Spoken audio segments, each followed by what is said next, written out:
Olá, seja bem-vindo ao terceiro congresso Tudo sobre IoT. Na palestra de hoje vamos falar um pouco sobre Turnkey, o que é o processo de Turnkey e quais são as vantagens dele para a sua empresa. Meu nome é Ricardo Franco, eu sou empreendedor na Atex Lógica, uma empresa focada para os processos de Turnkey e Internet das Coisas. Vamos entender então um pouco melhor o que é o Turnkey. Numa tradução livre, Turnkey seria algo como virar a chave, ou algumas empresas usam o termo chave na mão, que consiste em entregar para um único fornecedor um pacote completo de serviços e soluções para que um projeto seja feito fim a fim. O Turnkey iniciou muito fortemente depois da Primeira Guerra Mundial. Uma das empresas que atuaram forte nesse segmento foi a Bosch. Robert Bosch visualizou que na época pré-Primeira Guerra, as empresas de foco automotivo que estavam nascendo tinham muita dificuldade em fazer tudo aquilo que não fosse mecânico. Então, por exemplo, sistemas elétricos, sistemas de iluminação e sistemas de retenção de energia. Com esse foco, ele desenvolveu uma solução que poderia gerar energia para que os veículos funcionassem. Todo o seu sistema de iluminação, sistema de ignição e sistemas de bordo. A ideia de Robert Bosch foi muito interessante. Por quê?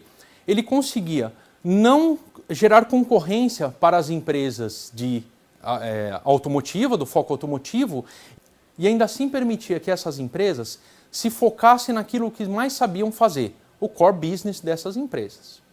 Essa evolução da Bosch foi tão grande e foi tão benéfica para o setor que ele estendeu isso para outras linhas, diversas outras linhas. Por exemplo, a Bosch começou a fazer ferramentas manuais, ferramentas de uso doméstico e profissional e se aventurou também no mercado de consumo, fazendo refrigeradores. Essa grande ideia da Bosch de fazer o turnkey de engenharia para essas empresas possibilitou um crescimento vertiginoso e também possibilitou que ela atuasse em outros segmentos de mercado, o que é muito interessante para um empresário, pois não põe todos os ovos na mesma cesta. Então vamos entender um pouco sobre os tipos de turnkey que podem ser feitos. O PMBOK nos diz que existem basicamente dois tipos de turnkey, EPC e EPCM. O EPC, sigla em inglês para Engineering, Procurement and Construction, ou seja, a engenharia, o desenvolvimento, a gestão e procura de compras e materiais e o desenvolvimento, a construção do projeto em si. Existe uma relação, cria uma relação entre o cliente e o EPC, que é a empresa que faz o turnkey, muito interessante para o cliente, pois a relação contratual e relação de gestão é direta e única, ou seja, o cliente precisa se preocupar apenas com a empresa de turnkey, o EPC. A linha amarela vai determinar o relacionamento cliente-EPC e logo abaixo do EPC, o relacionamento EPC e todos os outros fornecedores da cadeia. A linha cinza recartilhada mostra a relação de gestão, ou seja, o cliente só precisa fazer a gestão com um único fornecedor, o seu EPC, o fornecedor de turnkey. E o EPC sim faz a gestão com as subcontratadas. Algumas partes dessa gestão, licenciadores, fornecedores e subcontratadas CMO, normalmente são parceiros do EPC de outros projetos ou de longa data. Em alguns casos é necessário abrir novos parceiros, mas o EPC geralmente já tem essa expertise, ele sabe fazer isso. Em muitos casos, o projeto em si faz parte do EPC, ele tem a expertise para desenvolver o projeto e aloca recursos conforme a demanda do projeto e acordo comercial. Esse método EPC ele é muito interessante porque desonera o cliente de ter que ter muito conhecimento ou de ter que abrir ou desenvolver uma rede de fornecedores para executar o seu projeto. Mas também tem um lado ruim, ele acaba encarecendo o custo do projeto, porque o EPC tem toda a responsabilidade desse projeto. Tá? Visando modificar ou fluidificar um pouco esse tipo de processo de turnkey, foi desenvolvido o EPCM. Vamos olhar esse slide, onde evidencia a nova relação entre cliente, EPC e fornecedores. Podemos olhar pela linha recartilhada cinza que nada mudou. O cliente ainda contacta o seu EPC e o EPC faz a gestão de todos os seus fornecedores. Mas a relação contratual não é diretamente com o EPC. O cliente estabelece um acordo comercial e contratual com cada um dos stakeholders desse processo. Isso tira um pouco de responsabilidade do EPC, derrubando também o preço do projeto. Existem outras vantagens em trabalhar com o sistema EPCM, que seria, por exemplo, a tributação. Quando você faz um serviço onde o EPC precisa subcontratar os stakeholders, todo o ambiente do projeto, acaba ocorrendo uma bitributação, pois o cliente paga o EPC e esse paga os seus parceiros. Quando você faz um contrato direto com os seus parceiros, você evita um pouco essa bitributação e você envolve todos esses elementos na cadeia do projeto. Recentemente, o método EPCM tem sido o mais utilizado nos projetos. Vamos entender então um pouco os tipos de contrato de turnkey. Basicamente, nós trabalhamos com 3 tipos de contrato de turnkey. Por job, de escopo aberto, um misto, job mais escopo aberto. Quais são as características do tipo de trabalho por job? O job você define todo o escopo do projeto no início da negociação. Então o cliente tem que ter muito claro tudo aquilo que ele quer, o que ele precisa e onde ele quer chegar. Passar todas essas informações para o seu gestor ou a empresa que vai fazer o turnkey, para que ela possa elaborar um projeto completo, visando todos esses segmentos e poder entregar para o seu cliente um único orçamento. Esse orçamento ele é fechado para o projeto inteiro do começo ao fim. A grande vantagem desse tipo de trabalho por job é que o cliente já sabe quanto vai gastar antes de iniciar o projeto. A desvantagem desse sistema é que o sistema acaba sendo fechado.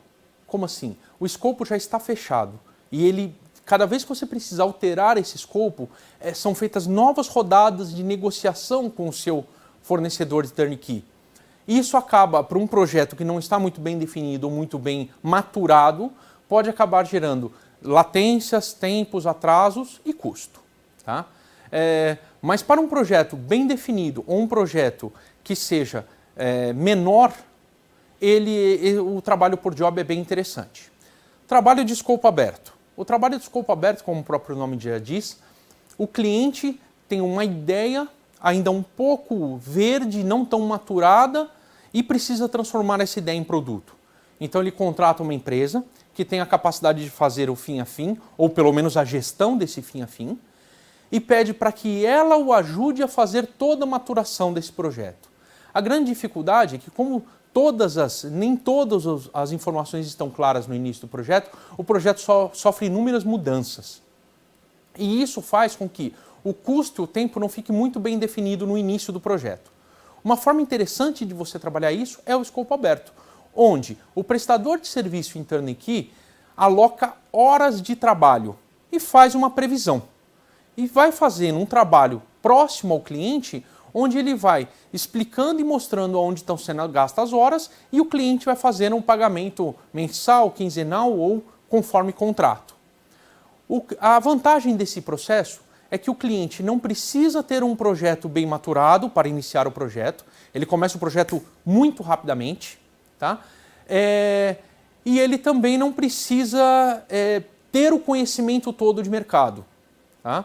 A desvantagem é que ele tem uma noção de quanto vai gastar, mas normalmente, na nossa experiência, pegamos vários projetos dessa forma, esse projeto se alonga um pouco porque o cliente faz modificações e adequações ao longo do percurso, o que gera um escorregamento no cronograma e no custo do projeto. E o modo misto é quando nós temos o job mais uma carga de trabalho em escopo aberto. Esse é um dos modos mais usados ultimamente. Nós tentamos fechar o máximo possível o projeto, principalmente no que se reflete ao uso de parceiros. Então, fica bem definido num projeto o que é a responsabilidade de cada parceiro. Esses parceiros são orçados, cotados para ter uma aproximação do seu custo, ou um custo fechado, se possível.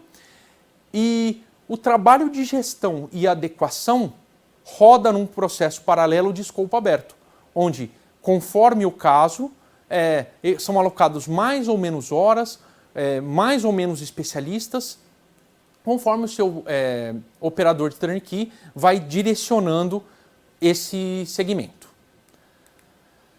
Quais são então as vantagens de turnkey para o cliente final? Seja ele por job, misto, PCM. A primeira e mais importante, na minha opinião, dispensa expertise do contratante.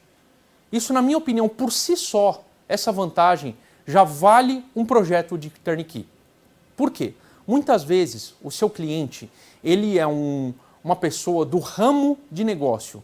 Então, por exemplo, uma pessoa do ramo imobiliário ou então um profissional do ramo econômico, ou então um profissional do ramo de rastreamento. Nós atendemos muitas empresas do ramo de rastreamento. Como que aquele profissional vai conseguir dimensionar adequadamente um projeto e todas as minúcias desse projeto?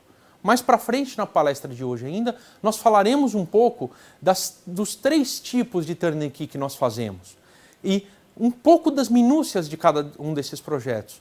Aí vocês vão ficar espantados em entender que diversos itens nem passam pela nossa cabeça. Tá? Então, esse primeiro item, que é a dispensa de experiência do contratante, na minha opinião, é o fundamental. Por si só já vale o turnkey. O segundo, centraliza as responsabilidades. Esse é muito interessante, principalmente para o cliente.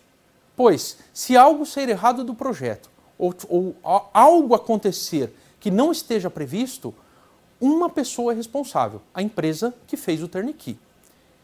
E os outros parceiros são corresponsáveis, mas sempre geridos por essa empresa. Isso facilita muito, por exemplo, processos judiciais com o cliente. Isso facilita muito quando o seu produto já estiver desenvolvido e estiver em campo e começarem a aparecer alguns problemas não previstos.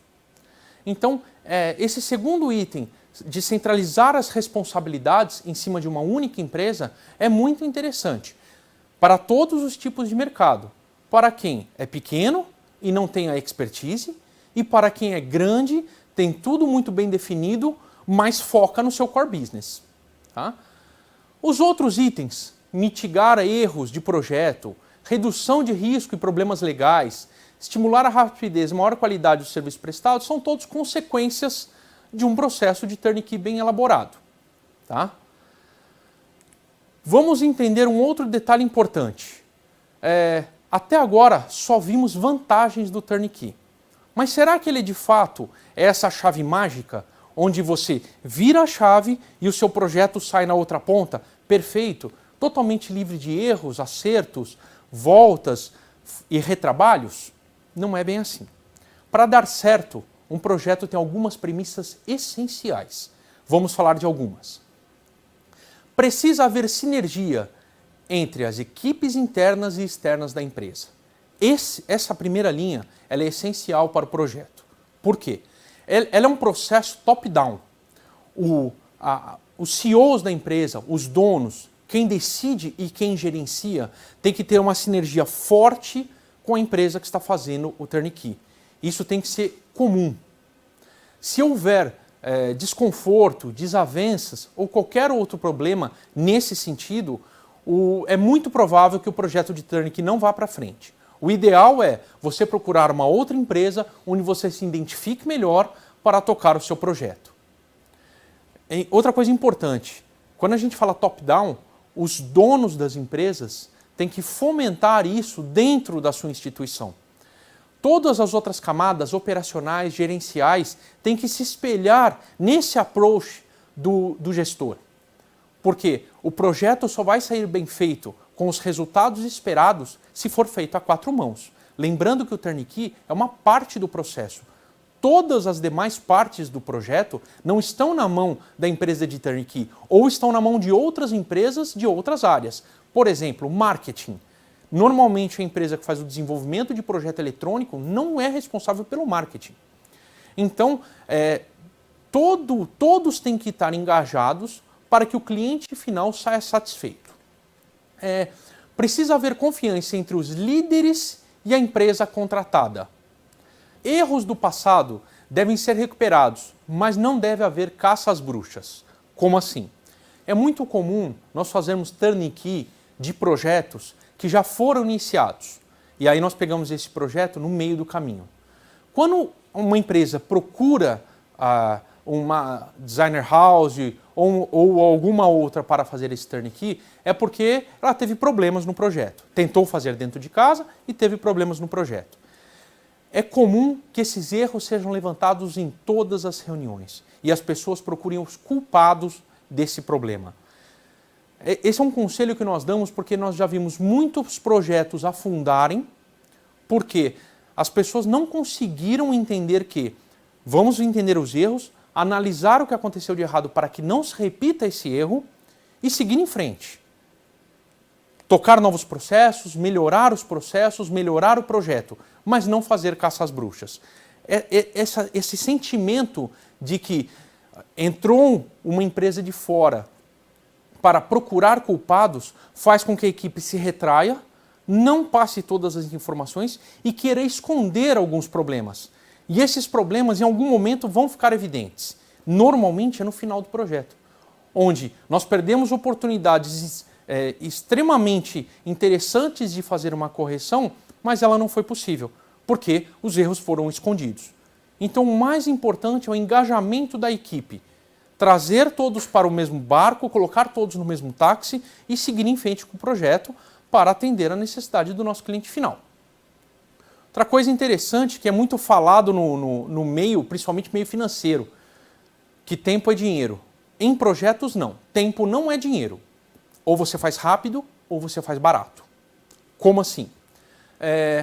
Num projeto de turnkey, principalmente de escopo aberto, nós orçamos pacote de horas e ele tem um custo. Então, para quem assina o cheque, sim, ele vai enxergar que tempo é dinheiro. Mas para o projeto não é assim que funciona. Se você quer fazer algo rápido, muito rápido, ele vai custar caro. Se você tem restrição orçamentária, você vai ter que abrir mão da velocidade ou mão de funções. Não tem o que fazer. Mesmo contratando uma empresa de grande porte, com muito know-how, não existe mágica. Se alguém oferecer uma solução mágica, provavelmente ou você está sendo enganado ou essa pessoa também não tem toda a visão necessária para entregar o projeto. Então, sempre tente fundamentar, pautar, entender por que algo demora mais ou custa mais caro. Às vezes é natural que você tenha um timing de mercado, então para atender esse timing você vai investir mais dinheiro. Infelizmente, nós vamos ver daqui a pouco no ciclo de produto, os momentos iniciais de um produto, de um projeto, são os mais onerosos, porque você tem um custo alto de investimento em pessoas, equipes, materiais, insumos, ferramental e tudo mais, e você não tem caixa, porque o seu produto não está pronto. Então você tem alto investimento e baixíssimo retorno. Então esse é um momento muito delicado, onde errar significa gastar mais. Outra frase que eu ouço muito quando eu faço turnkey de projeto, que o cliente não sabe o que ele quer. É mentira. O cliente sabe muito bem o que ele quer. Ele não estaria ali se ele não soubesse, mas muitas vezes ele não sabe como ele quer. Essa é a diferença que deve ser tratada. O cliente, ele conhece o mercado, normalmente, um bom cliente, né? um bom empresário, conhece o seu mercado, conhece os seus concorrentes e conhece a sua expectativa. Tem noção da sua equipe e sabe até onde pode chegar. O que ele não sabe é como chegar até lá. Isso normalmente é muito comum. E aí faz parte da empresa que realiza o turnkey se envolver nessa etapa de projeto com o cliente. Entender a dor do cliente, entender a sua necessidade. O projeto é consequência de um planejamento. Uma vez que você fecha um contrato de turnkey com uma empresa, você não vai para a prancheta desenvolver. você primeiro precisa entender todos os pontos do projeto, todas as necessidades do cliente e mais, o que ele pretende fazer depois. Às vezes, uma sutil modificação no projeto permite que no futuro ele faça novas implementações sem fazer um grande reprojeto ou sem fazer um retrofit do produto. Então, mais do que fazer, é entender a real necessidade do cliente onde ele quer chegar. Inclusive, já aconteceu conosco de pegarmos um projeto para fazer, nas primeiras reuniões com o cliente ficaram claro para nós que ele não precisava do nosso trabalho e nós fornecemos para ele uma simples consultoria onde pegamos produtos prontos do mercado, montamos uma solução e entregamos ao cliente. Ele ficou satisfeito, teve o seu produto num retorno muito rápido e atendeu a expectativa do mercado. E nós não fizemos o projeto. Aí, nesse caso, vendemos uma consultoria para o cliente. Então é muito importante você ter a segurança, essa aproximação entre o seu cliente e a empresa que vai fazer o turnkey. E mais um fator importante, que é monitorar o trabalho no regime de turnkey. Quando nós falamos em confiar a chave para um parceiro, não quer dizer que você vai entregar a chave da sua casa e não vai saber o que está acontecendo lá dentro. Muitas empresas, principalmente quando começam, acham que você vai fazer um projeto de turnkey, você fez uma máquina linda que você põe água, farinha e fermento e sai pãozinho do outro lado. Não é assim que funciona. Como nós já falamos, tem diversas outras partes que compõem um produto que não é feita pela mesma empresa de turnkey. Então, o cliente tem que estar envolvido o tempo inteiro.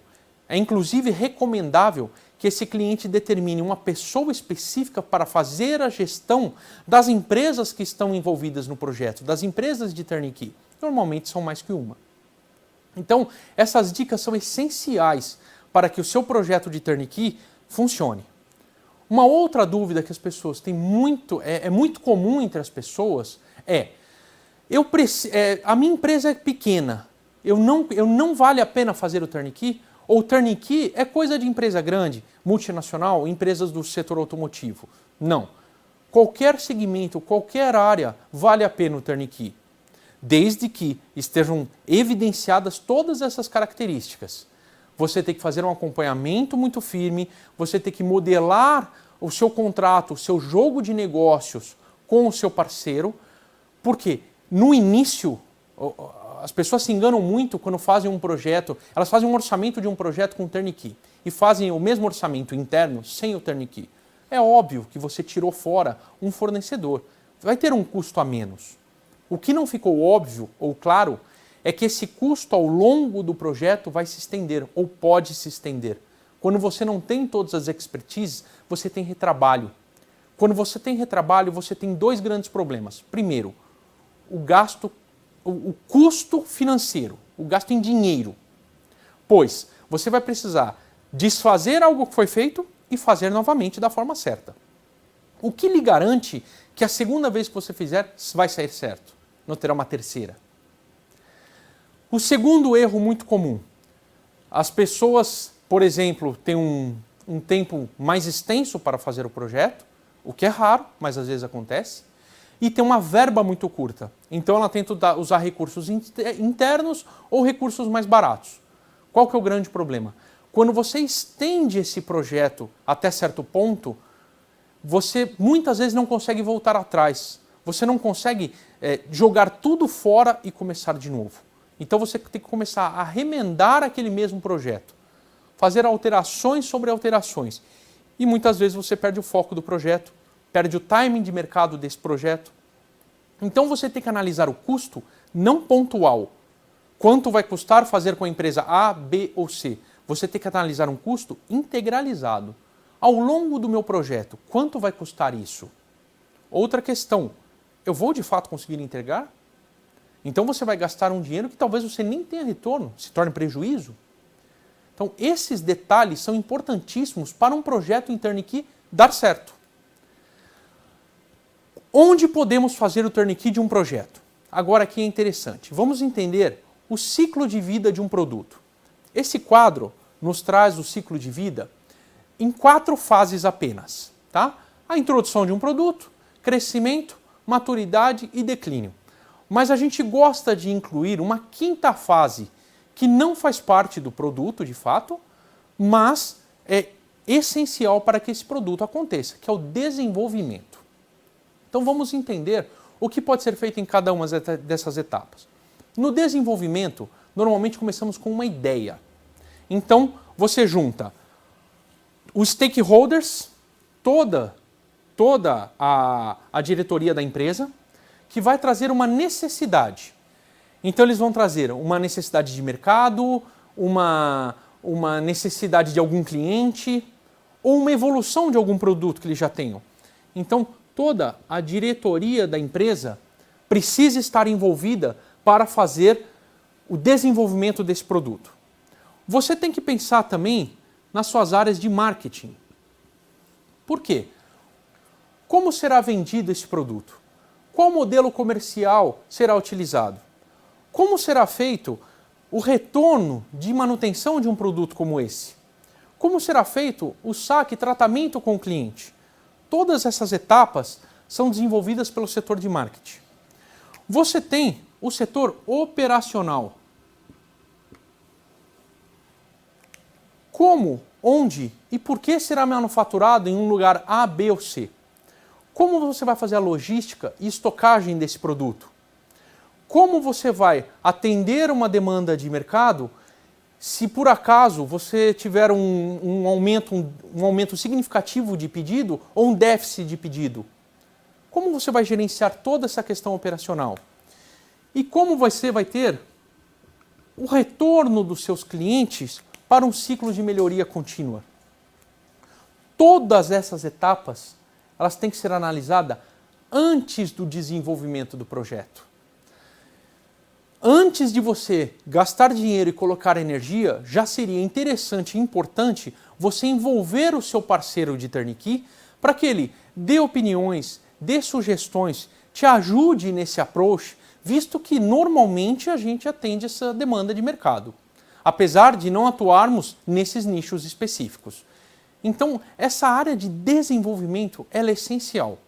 Infelizmente, e normalmente, o turnkey é feito quando houve uma tentativa de fazer o projeto ou produto internamente e ela foi mal sucedida. Aí nós já pegamos um projeto, geralmente, prazo estourado, orçamento estourado, investidores nervosos ou furiosos e um mercado que já teve uma experiência com aquele produto e essa experiência é negativa. Fazer essa reversão é mais caro e mais custoso. Por isso, na minha opinião, a área específica de desenvolvimento, que deve começar antes mesmo do projeto, é essencial para que vocês tenham um sucesso no seu produto, com orçamento e tempo garantidos. As demais partes da vida de um produto, introdução desse produto no mercado. O projeto já foi elaborado, já está na rua, e normalmente acaba aí o trabalho da empresa que fez o desenvolvimento desse projeto em modo de turnkey. Tá? Mas é comum nós continuarmos com algumas poucas horas dedicadas a essa empresa exatamente para fazer as pequenas correções e o ciclo de vida do produto. É muito comum esse produto evoluir, mudar, ser customizado para atender uma necessidade de algum cliente. O campo da IoT ele é muito amplo. Vocês já viram em outras palestras do Tudo sobre IoT, dos congressos anteriores, a ampla gama de aplicação. E muitas vezes você trocando uma vírgula ou pintando o para-choque de outra cor, você tem um novo produto. Então você precisa fazer uma customização. Um projeto é um organismo vivo. Você não pode imaginar que o projeto tem um custo de desenvolvimento e acabou o desenvolvimento desse projeto, agora ele se toca sozinho. Não. As tecnologias mudam muito rapidamente, muito fortemente. Então, é sempre importante manter a equipe de turnkey mesmo após a entrega do projeto. Normalmente, vocês têm é definido em contrato um prazo de garantia que cobre eventuais problemas do projeto. Mas mesmo que não seja um problema, seja uma necessidade de mercado, é interessante você ter isso muito bem definido, muito perto da sua mão. Tá? Vamos entender agora como seria o turnkey de um projeto voltado para IoT. Aqui, a fase inicial do projeto, nós definimos a reunião de alinhamento com a diretoria. O máximo possível de detalhes deve ser tratado nessa reunião. Nesse momento, normalmente, as empresas ainda não têm um fornecedor de turnkey definido. Então é importante você verificar diversos aspectos, como NDA, que é um acordo de confidencialidade. Você vai abrir para um seu futuro parceiro uma ideia, que ainda não virou um produto. Você tem que ter a segurança de confidencialidade e de preservação dessas informações. Tá? Segundo item, devem ser apresentadas as estratégias para cada fase do produto.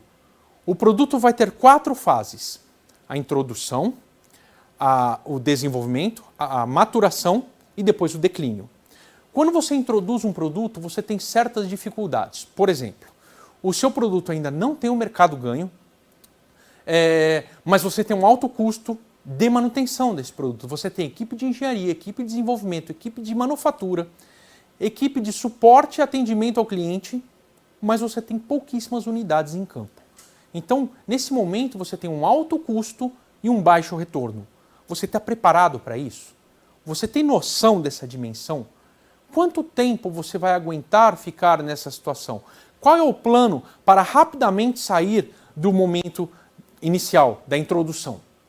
Num segundo momento, onde você tem o seu produto, o crescimento desse produto, você vai ter outros problemas. Agora você começa a ter retorno financeiro, mas a sua equipe está preparada para aquele crescimento?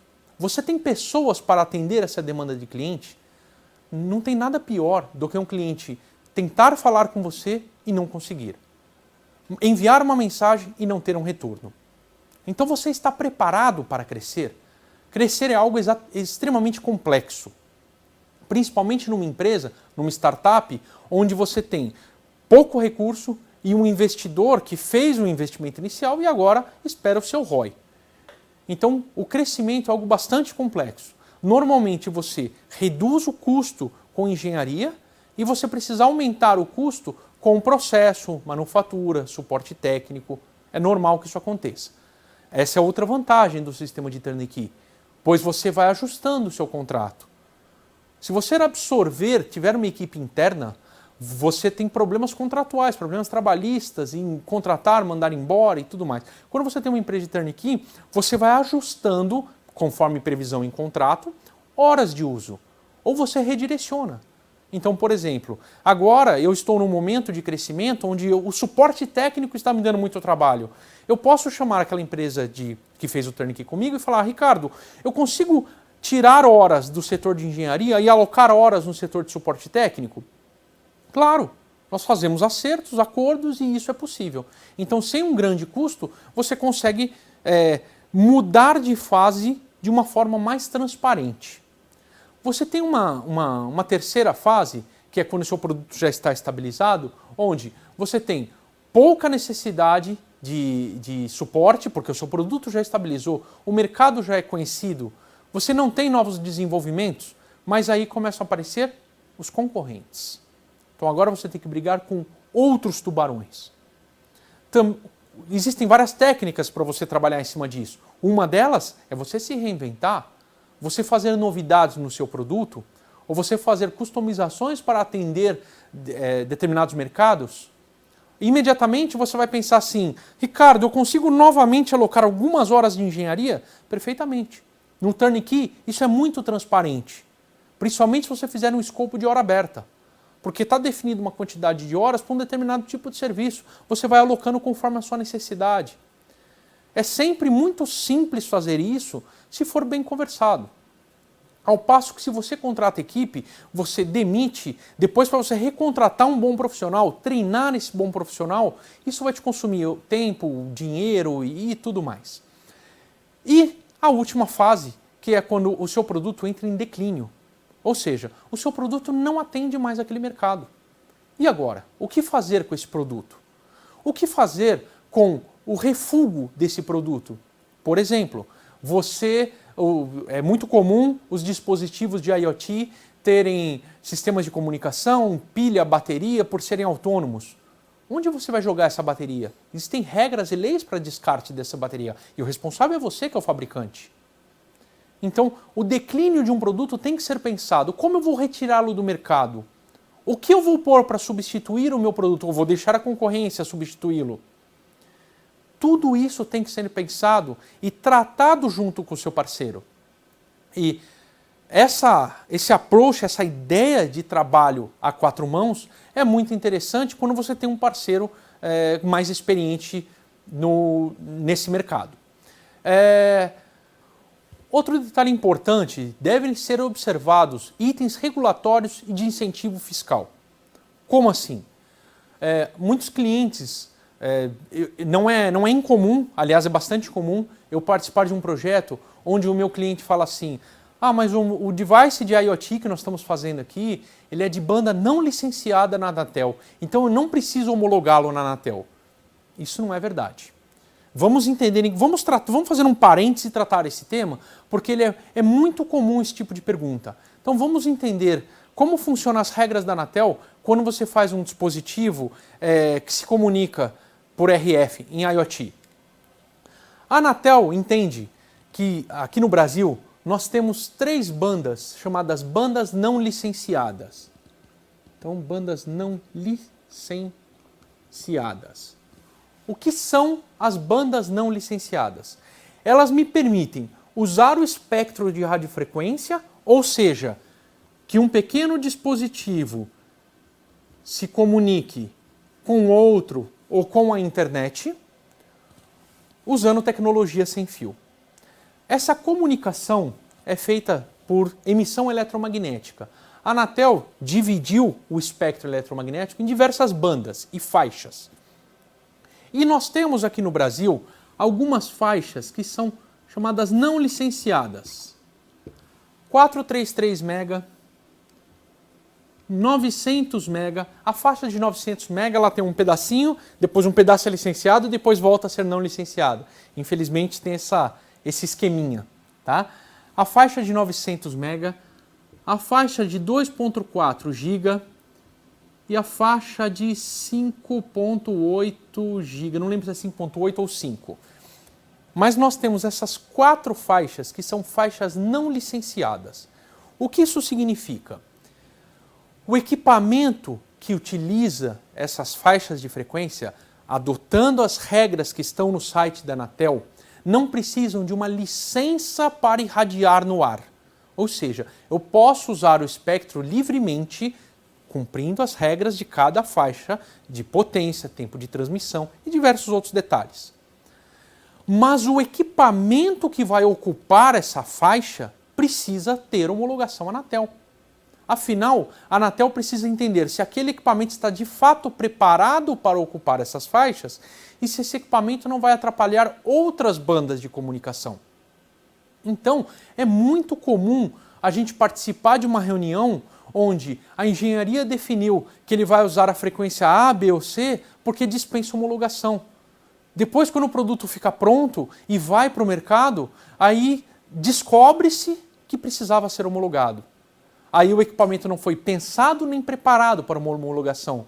E geralmente é necessário fazer um retrofit, um retrabalho de um projeto que já estava pronto. E você não pode pôr no ar. Então, é um pequeno detalhe. Um outro ponto muito interessante, que normalmente as pessoas também negligenciam, é a parte de segurança elétrica. É um teste feito pela Anatel, que é gerenciado, que é homologado pela Anatel. E o que é esse teste de segurança elétrica?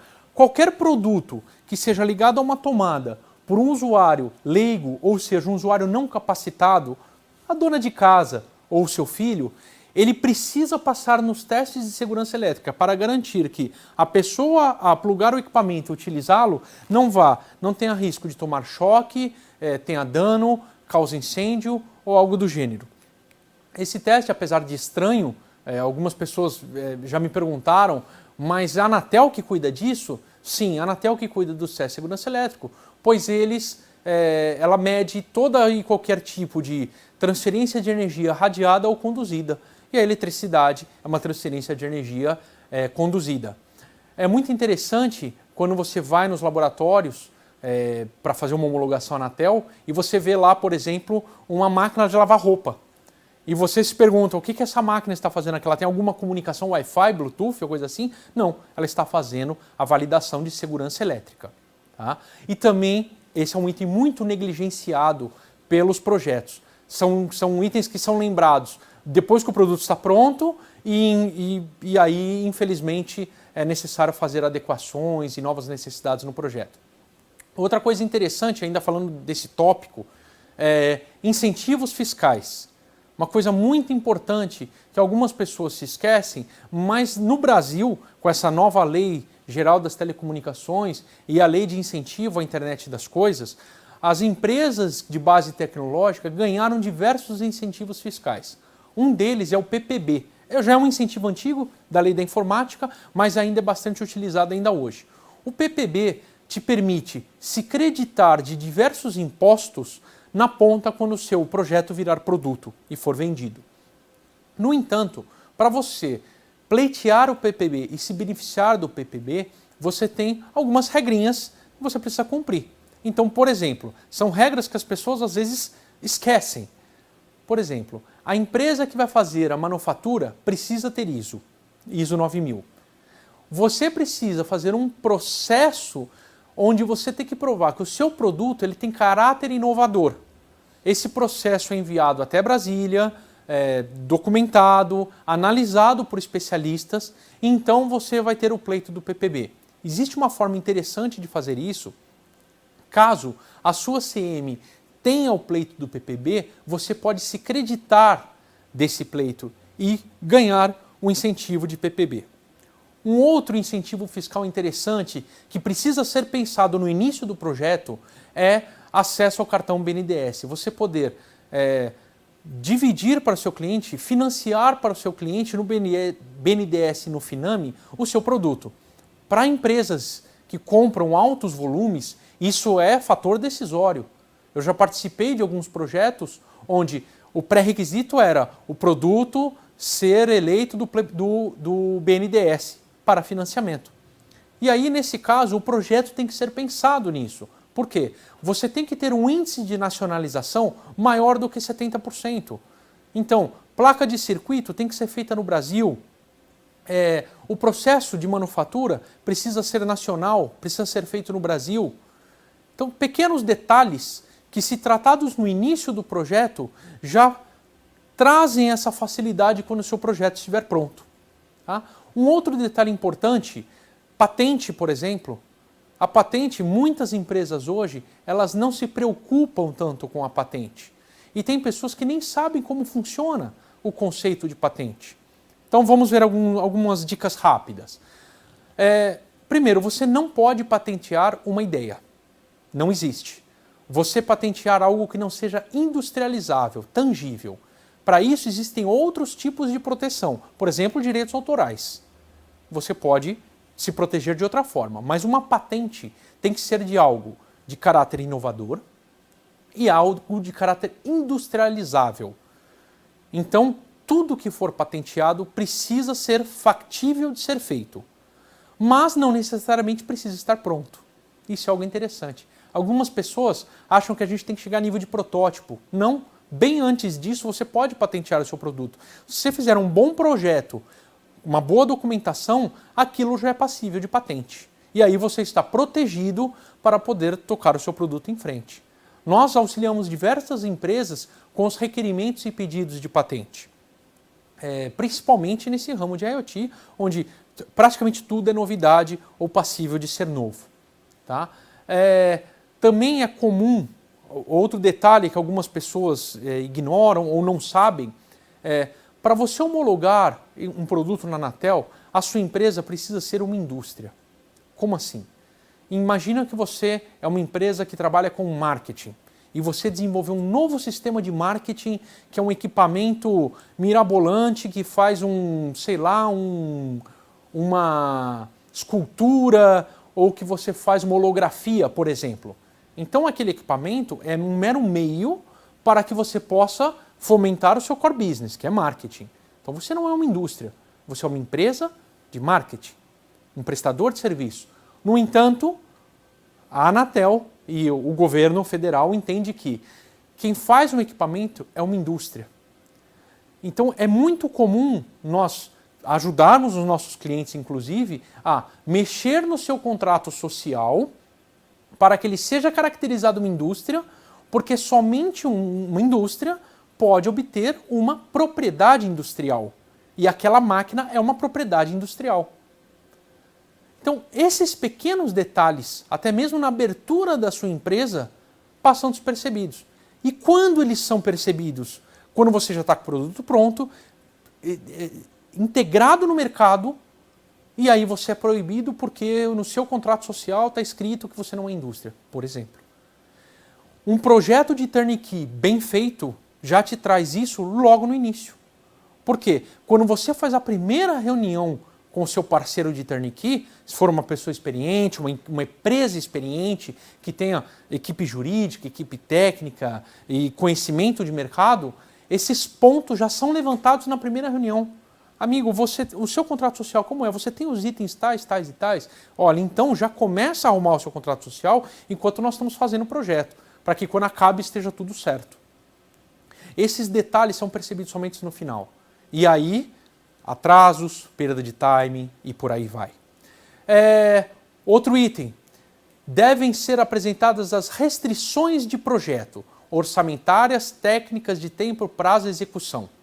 Como assim? Muitas vezes o cliente não sabe quais são os problemas que ele vai encarar, mas ele conhece as suas restrições. Eu tenho tanto de dinheiro ou verba para isso, o meu tempo para fazer isso é esse, e eu tenho uma restrição, por exemplo, de uma participação de um acionista que tem outra empresa no mesmo ramo, por exemplo. Todas essas restrições têm que ser tratadas no início do projeto, antes do projeto nascer. Porque podem ser necessárias algumas intervenções ou sugestões de mudança do escopo do projeto para se enquadrar nessas restrições. Tá? É muito comum um projeto sofrer modificações, quanto antes melhor, porque você consegue adequar o seu projeto. Mas logo no início, tá? Algumas coisas são pleiteáveis. Por exemplo, prazo é negociável. Olha, dá para fazer mais rápido se você colocar mais gente, ou dá para fazer um pouco mais devagar nesse trecho. Não adianta eu sair correndo aqui, porque eu tenho que esperar dependências A, B e C ficarem prontas. Então, o tempo é negociável. Valor. Valor é uma coisa negociável. Você negocia valor. O meu preço é tal, não consigo mexer no meu preço, mas eu consigo, por exemplo, dividi-lo para você. Consigo propiciar com que você melhore o seu fluxo de caixa. Vamos fazer um negócio, por exemplo, onde eu te cobro um valor menor no projeto e tem um fim no seu produto final. O preço é sempre negociável, mas a qualidade e o comprometimento nunca. Eles não devem ser negociados.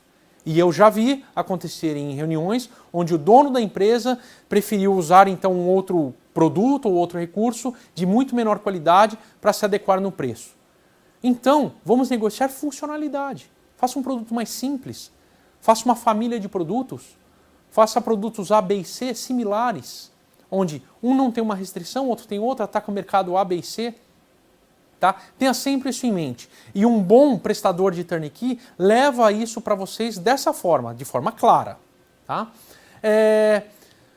Devem ser definidas responsabilidades de cada um no projeto. Isso é muito importante. Por quê?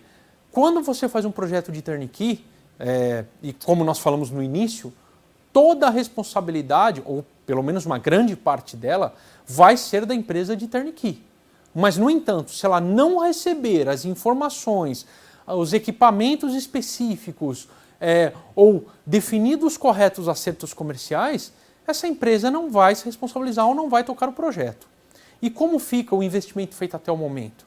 Como ficam os outros stakeholders que estão esperando aquele trabalho? Então, definir as responsabilidades logo no início é extremamente importante.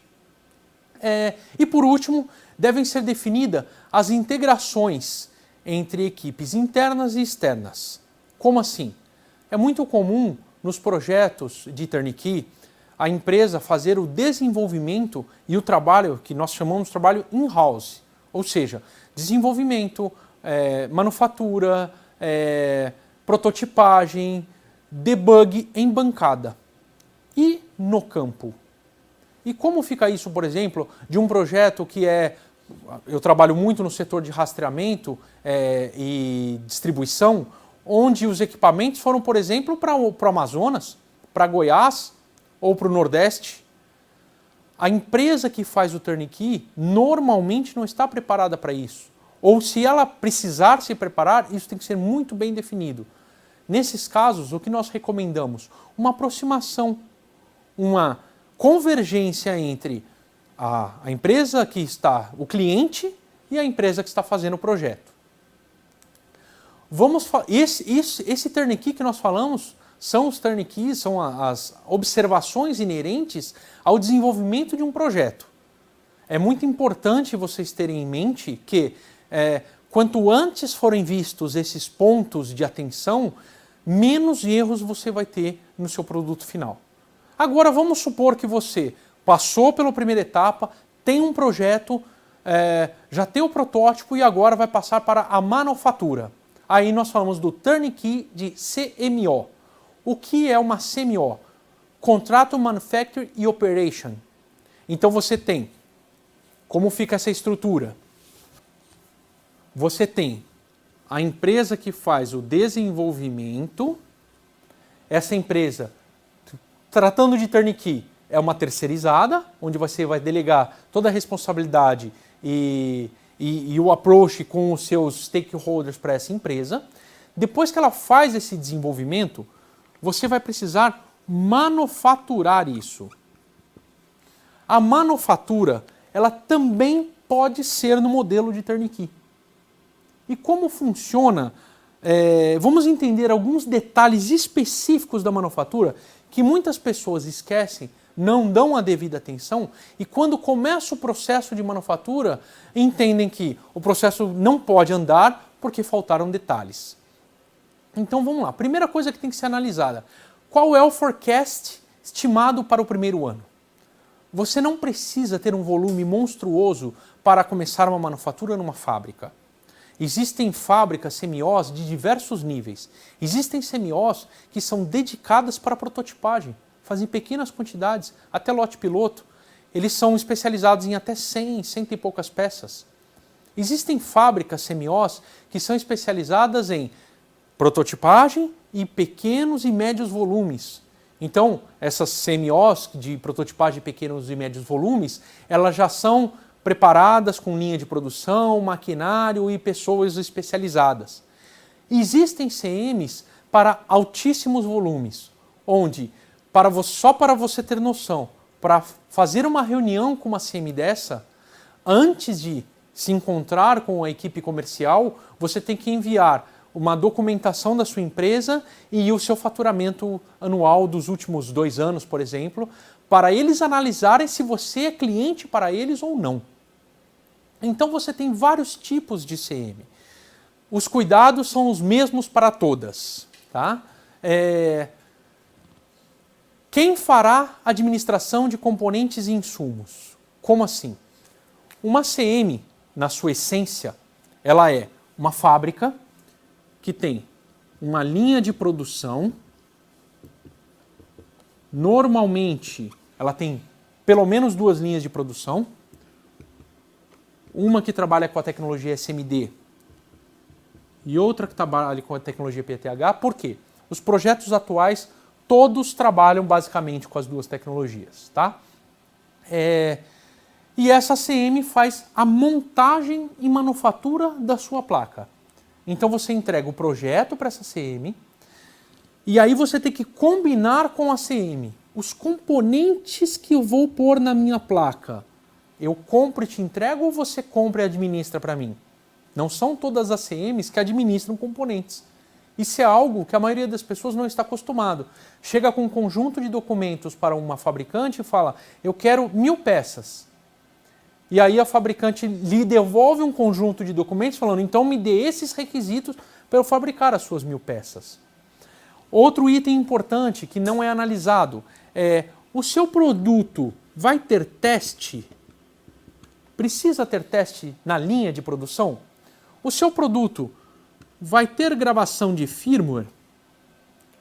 O seu produto vai ter uma integração num gabinete, onde é necessário abrir, desmontar, fechar, parafusar, pôr um selinho? O seu produto terá um chicote elétrico ou um cabo? As CMs que montam placa não fazem chicote. Normalmente isso é terceirizado ou é um parceiro que faz esse chicote. Então, tem muitas empresas que quando fazem o turnkey de manufatura, não esperam essas informações. Eles acham que você vai pegar a documentação que a empresa de turnkey de projeto fez e entrega para a empresa de manufatura e no final você vai ter placas. É muito importante que quem fez o projeto esteja muito linkado com quem faz a manufatura. Porque alguns itens utilizados no projeto podem ser proibitivos para essa empresa de manufatura. Ou essa empresa tem um custo melhor se eu fizer a placa de uma forma diferente. Toda essa cadeia deve ser pensada. Quanto mais centralizado você tiver essas informações, melhor. Tem algumas empresas, aí não é tão comum, que oferece o turnkey nas duas modalidades, tanto no desenvolvimento quanto na manufatura. A Atex, a empresa que eu sou CEO, ela trabalha nesses dois ramos. Fazemos o turnkey da engenharia e fazemos o turnkey da manufatura. Nós temos parceiros nas 3 escalas de manufatura, onde o projeto já é definido antes de começar com que parceiro será mais adequado e toda a comunicação e alinhamento técnico para atender a sua manufatura é feita durante o projeto. Outra coisa muito importante que é esquecido, e quando entra no processo fabril, as pessoas se dão conta. Para fazer a manufatura e teste, é preciso fazer algum tipo de simulação que não vá funcionar em ambiente fabril? Por exemplo, eu trabalho com meio de rastreamento. As placas de rastreadores têm um sensor GPS e um modem GSM para se comunicar com as centrais. Normalmente as fábricas são fechadas, tem telha de zinco ou laje e não tem sinal GPS. Como eu vou testar esse GPS?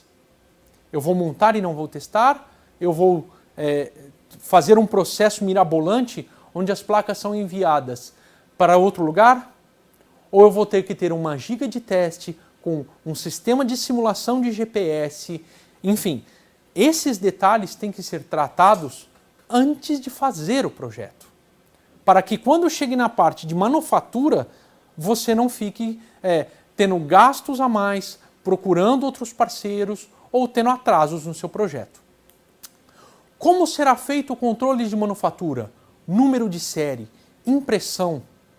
Lembrando que o centro de manufatura vai lhe fornecer o equipamento necessário, a mão de obra necessária e os insumos. A priori é isso que é fornecido. Todas as demais coisas, impressora, etiquetas, gabinetes, tudo tem que ser definido antes de começar o seu acordo. Outra coisa, essas informações geradas na produção, como serão integradas no seu sistema próprio? Precisa ser bem elaborado. Como será feita a garantia de fabricação? Prazos e condições. O seu parceiro se responsabiliza até onde por isso? A partir de que tempo e quanto tempo você terá a garantia do processo de manufatura? Quais são as tratativas que você vai fazer caso haja um erro no processo e você seja lesado em um lote muito grande onde você perde o timing do mercado? Como você vai tratar isso pelo seu parceiro? Precisa ser alinhado logo no início. Alguns parceiros aceitam certos tipos de contrato e outros não. Por exemplo, lucro cessante. O que é lucro cessante? Caso você defina uma tarefa, ou faça o turnkey de manufatura, e a empresa que faz a manufatura não te entregue o equipamento ou o lote prometido, você pode pedir uma restituição financeira pelo lucro que você está deixando de ter, chamado lucro cessante. Mas isso tem que ser acordado entre as empresas. Isso está claro para as duas pontas? Isso tem que ser alinhado antes. Quem será responsável pelos documentos de manufatura? IEs e ITs. O que são os documentos de manufatura? Alguns documentos de manufatura, como da qualidade, são feitos pelo próprio fabricante, pelo próprio centro de manufatura. Mas as instruções de engenharia que definem como, onde e por que as coisas são feitas ou numa determinada sequência, precisa ser enviada para o centro de manufatura. O centro de manufatura tem que ter instruções mínimas para operar. Normalmente, esse trabalho é feito por uma subparte da engenharia chamada engenharia de produto, onde parte dela deve estar dentro da sua empresa e parte dela deve estar dentro do centro de manufatura. E a integração de produto final, embalagem e despacho. É muito comum os fabricantes ou o cliente final fazer apenas a manufatura da placa num terceiro e depois receber esse produto para fazer a integração final dentro de casa.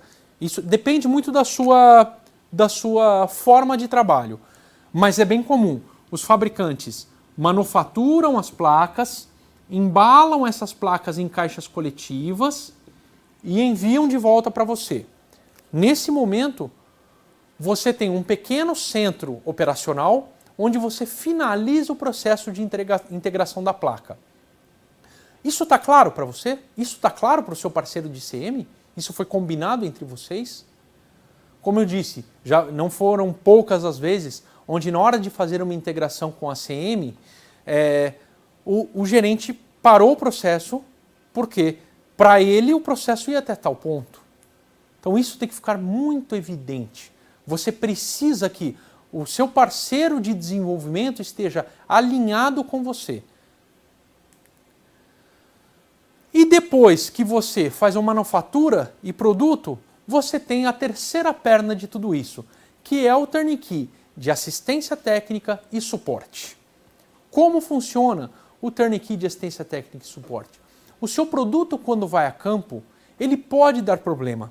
Às vezes o problema não é nem do seu produto, é o usuário que não soube configurá-lo ou não soube utilizá-lo ou fez uma instalação indevida ou incorreta. Nesse caso, quem fará o atendimento? Você tem uma equipe especializada para tratar, coletar os dados, organizar essas informações e depois ainda te trazer métricas para entender o que precisa ser melhorado no processo? Esse nós chamamos de atendimento em primeiro nível, onde o cliente vai ligar ou escrever para algum lugar e falar diretamente com alguém que te dará o atendimento direto. Existe também o atendimento em segundo nível. Quando o atendimento em primeiro nível não consegue resolver esse problema, ou porque o problema é complexo demais, ou porque é um problema novo que não estava previsto, ou porque não ficou claro esse entendimento, ele é passado para um atendente de segundo nível. O atendente de segundo nível, ele tem uma ligação direta com a engenharia de produto ou até mesmo com a engenharia de desenvolvimento para entender essas demandas e problemas específicos de campo. Esse atendimento em segundo nível, ele será feito por você ou será terceirizado? Se ele for terceirizado ou mesmo feito por você, a capacitação da sua equipe está adequada? Eles vão saber fazer a tratativa com o cliente, o controle de chamados e as métricas desses atendimentos? Outro detalhe, atendimento técnico especializado. Agora sim não é um mero suporte técnico.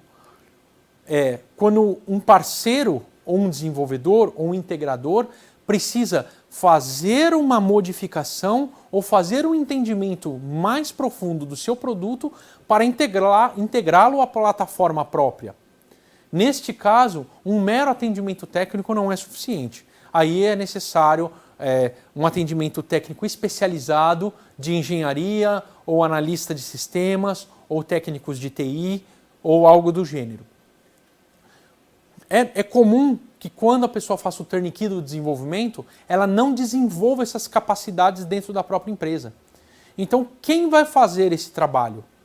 Você está se preparando para fazer ou também será terceirizado? Tá? Reparo e manutenção de placas e equipamentos. Esse turnkey de RMA é muito comum o ACM fazer. Você faz um acordo, um contrato separado, que nada tem a ver com a manufatura, e a ACM consegue te dar o suporte, manutenção de reparo eletrônico nas placas de circuito. Tudo isso precisa estar muito bem definido, com métricas, SLA e os responsáveis e corresponsáveis para que o seu atendimento gere indicadores para uma melhoria contínua, para que a experiência do seu usuário seja sempre a melhor possível. E por último, mas não menos importante, treinamento, capacitação e atualização de mercado. Quando você lança um novo produto, principalmente quando falamos em IoT, onde os produtos são muito genéricos, as soluções são muito amplas, então você precisa capacitar os seus fornecedores, os seus parceiros comerciais e até mesmo os seus distribuidores para que eles possam fazer um atendimento adequado ao seu cliente final e o seu produto tenha uma boa penetração de mercado. Você pensou em tudo isso? Todos esses detalhes estavam no seu radar na hora em que você quis abrir uma empresa e fazer um turnkey? E todos esses pequenos detalhes é o que vão fazer a diferença entre você começar um projeto adequadamente, gastando o valor definido, o seu budget de projeto, e entregá-lo dentro do seu prazo. A Atex Lógica é uma empresa que foi voltada para o setor de consumo. Nós temos essa capacitação de desenvolvimento, atendimento ao cliente e manufatura. Nós fazemos esses 3 turnkeys de formas integradas ou separadas. E muitas vezes nós ajudamos o nosso parceiro que prefere manter isso dentro de casa. Perfeito. Fazemos então uma capacitação, consultoria ou algo do gênero. Se ao longo dessa palestra você se identificou com qualquer uma dessas dificuldades, com qualquer um dos problemas ou questões que não haviam sido abordadas no seu projeto antes, não deixe de entrar em contato conosco. Segue no slide final todos os nossos meios de contatos. Nós agradecemos essa oportunidade e nos colocamos à sua inteira disposição. Muito obrigado.